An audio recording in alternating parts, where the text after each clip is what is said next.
morning. This is Peter and I's 5-minute talk about how chaplaincy is going during a lockdown.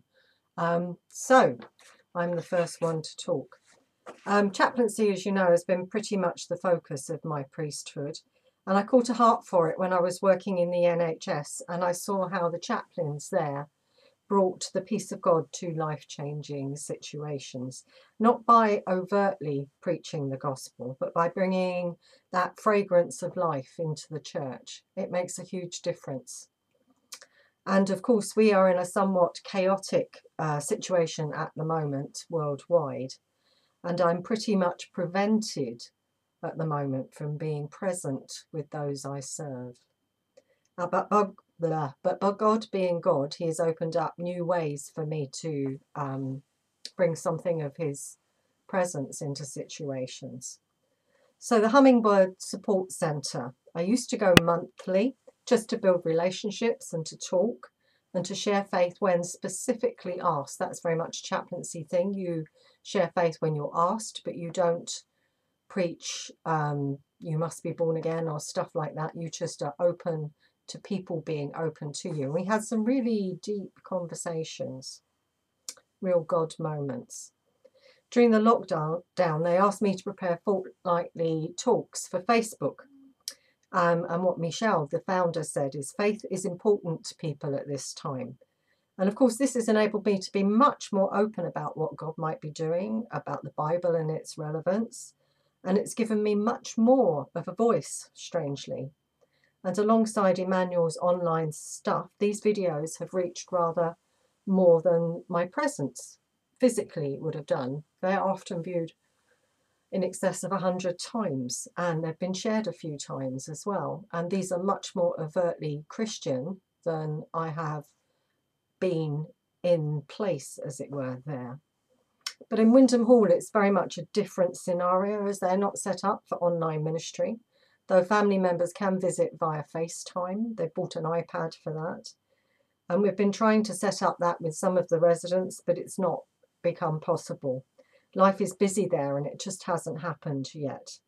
But, and this is new, staff have started praying with the patients. They've started saying the Lord's Prayer with them. So they're aware that they are spiritually lacking and missing the group of us that go in and do church with them. And the staff have stepped into that gap. So that is a good and promising thing. But I've also noticed that the wider community are stepping up and being a voice for God where they are. We may not have open churches, but God is watering all those seeds planted in people over many, many years, and bringing some fruit in compassion and kindness and selflessness. And I'm certainly seeing that. It's going to be interesting how we might develop those plantings once we move back to normality. I'm really feeling that Jesus is walking in our midst, but we just need to see him and maybe walk alongside him and learn. So that's my update, and Peter will give his in a moment. Good morning. Today I'd like to talk to you about the ministry of chaplaincy. So Carol's ministry of chaplaincy is completely different to mine. I go into prisons, which is why I've got my little crop thing, Her Majesty's Prison Service, and I go into schools, neither of which are open at the moment. However, Jesus said in Matthew chapter 5 that we are the salt of the earth, and that is really what chaplaincy is about. By our very presence in something, we make a difference, and that's what chaplaincy is. It's a ministry of presence. It means that we are there, and because we're there, we represent Christ in that place. Often the conversation will go like, Peter, I haven't really got faith, or Peter, I don't believe what you do. But that's okay, because, you know, I am still there. And as you can imagine, it's very frustrating at the moment because I can't get into prisons. I can officially go in, but I've been advised to stay at home by the government and the doctors. However, It does bring certain restrictions because none of the men that I deal with can obviously contact me. They have no internet, no YouTube, no FaceTime, nothing like that. So all I'm doing at the moment is actually preparing sermons and sending them in, which are distributed around the wings and around the camp to those that want it.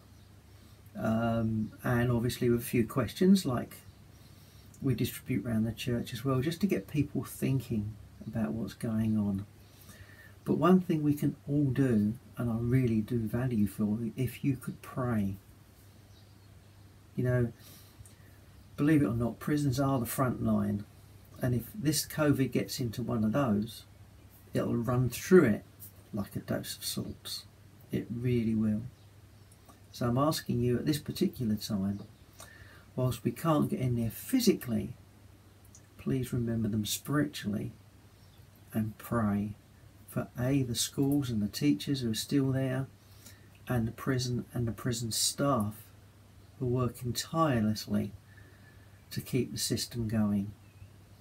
Thank you.